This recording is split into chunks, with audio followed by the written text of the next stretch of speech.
Hi guys, ഞങ്ങൾ ഒരുപാട് നാളായിട്ട് വാങ്ങിക്കണമെന്ന് കരുതിയ ഒരു ഐറ്റം ആണ് ഇന്ന് ഞാൻ ഉണ്ടാക്കാൻ പോകുന്നത്. സംഭവം കണ്ടപ്പോഴേ എനിക്കറിയാവുന്നു എന്നെ കൊണ്ട് പറ്റണമല്ലോ, അത് ഉണ്ടാക്കാൻ പറ്റുന്നതാണെന്ന് എനിക്കറിയാമായിരുന്നു. പക്ഷെ എൻ്റെ ഉള്ളിലെ മടി അതിന് സമ്മതിച്ചില്ല. അങ്ങനെ അവസാനം സ്കൂളൊക്കെ അടച്ചുകൊണ്ട് ഞാനത് ഉണ്ടാക്കാൻ തീരുമാനിച്ചു.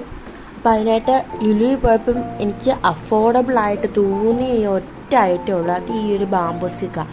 വെറും 35 രൂപയ്ക്ക് അത്രയാണ് ഞാൻ ആദ്യമായിട്ടാണ് കണ്ടത്. അതുകൊണ്ട് തന്നെ അത് വാങ്ങിച്ചു. അപ്പോൾ അതിട്ടാണ് ഇന്നത്തെ ഫുള്ള് സംഭവം ഉണ്ടാക്കാൻ പോകുന്നത്. ഭയങ്കര ഈസിയാണ് നിങ്ങൾക്ക് കാണുന്ന പോലെ. പക്ഷേ എങ്കിൽ ഫെവിബോണ്ടിന് പകരം ഗ്ലൂ ഗൺ ഉണ്ടെങ്കിൽ ഞാൻ ഉണ്ടാക്കിയ അത്രയും ടൈം എടുക്കത്തില്ല. ഞാൻ ഉണ്ടാക്കിയപ്പോൾ ഒരുപാട് മണിക്കൂറുകൾ വെറുതെ പോയി. അപ്പം നിങ്ങളിങ്ങനെ ഈ വീഡിയോ കാണുന്നത് പോലെ തന്നെ ജസ്റ്റ് ക്രോസ് ആയിട്ട് സ്റ്റിക്ക് വെക്കുക, ഗോൾഡൻ പെയിൻറ്റ് കൊടുക്കുക, ഗ്യാപ്പിലും സ്റ്റിക്ക് വെച്ച് ഫില്ല് ചെയ്യുക. എന്നിട്ട് ഇങ്ങനെ സ്റ്റാർ പോലെ വെക്കേണ്ട ഒരാവശ്യമില്ല. എല്ലാ കോർണേഴ്സും ഒന്ന് ഗ്ലൂ ഇട്ട് ഒട്ടിച്ചാൽ മതി. പിന്നെ ഫ്ലവേഴ്സ് വെക്കുമ്പോൾ താഴെ പോകാതിരിക്കാൻ ഞാൻ ഒരു സ്റ്റിക്കും കൂടെ താഴെ പ്ലേസ് ചെയ്തിട്ടുണ്ട്. പിന്നെ ഒരു OHP ഷീറ്റ് റോൾ ചെയ്ത് ഒരു എലഗൻറ്റ് ലുക്കിന് വേണ്ടിയിട്ട് വെച്ചിട്ടുണ്ട്. അപ്പോൾ ഇത്രയേ ഉള്ളൂ. ഇഷ്ടപ്പെട്ടെങ്കിൽ ലൈക്ക് ചെയ്യുക, ഷെയർ ചെയ്യുക, സബ്സ്ക്രൈബ് ചെയ്യുക.